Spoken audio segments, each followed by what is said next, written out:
Hey guys, welcome back to the Naked Marriage Podcast. We are Dave and Ashley Willis, and on this podcast, we undress the truth about sex, intimacy, and lifelong love. And we are having so much fun in this summer question and answer series, going back and answering questions, live recordings from the EXO marriage conferences we did this past spring. And today's question is a hot one. It's one that even took me off guard a little bit. It did, and I love how it took you off guard, and it just made me crack up. I just crack up even thinking about it. The question is masturbation wrong in marriage, either together or apart? We have a lot to say about this one, so let's dive in. Well, I'm going to give this one to Dave. No, seriously?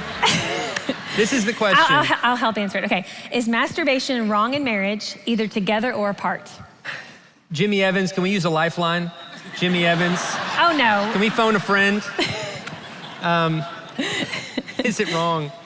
You know, it's a real question. It's a real question. People need to know. This is one of those issues that the Bible, which I read a lot, is largely silent on this issue, which is unfortunate because I could really use the backup right now, biblically.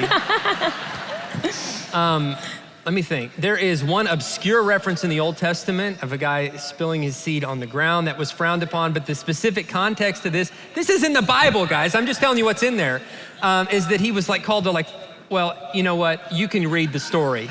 But it's not even about, This is great.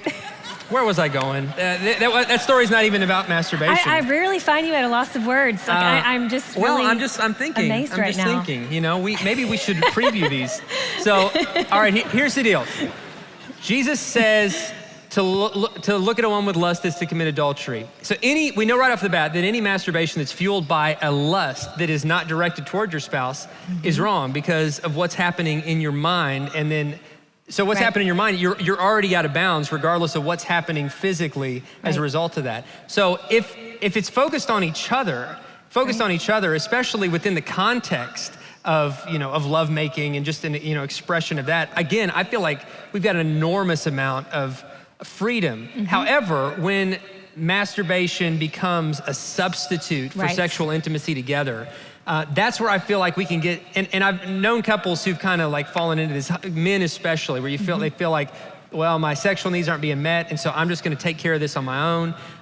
And it actually becomes a wedge between them and their spouse because your spouse is the only really legitimate source of sexual fulfillment in your life.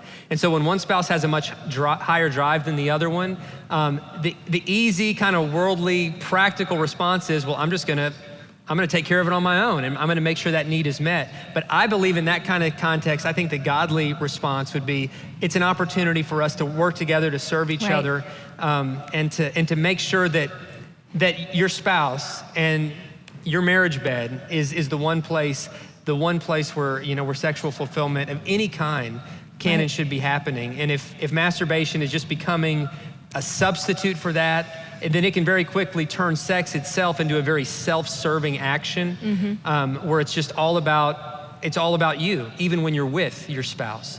And so that's where it can become really dangerous. So, is it a sin, black and white issue? I don't know that I could answer it yes or no in a black and white issue that way, but I would say when it's tied to lusting after someone else. Right, lust is a sin. Or tied to pornography. Often masturbation is tied to pornography. Is clearly a sin. Right. But express yourself, have fun in the bedroom together, but don't let anything. Bring other people. Yeah, don't let anything you do alone be something that actually pulls you away from your spouse and that connection. Yes. That was a fun one for sure. I love the fact that it kind of threw Dave for a loop, but he answered it so great, and I really hope that it answered your all's questions about it. So thank you all for tuning in, and we'll see you next time.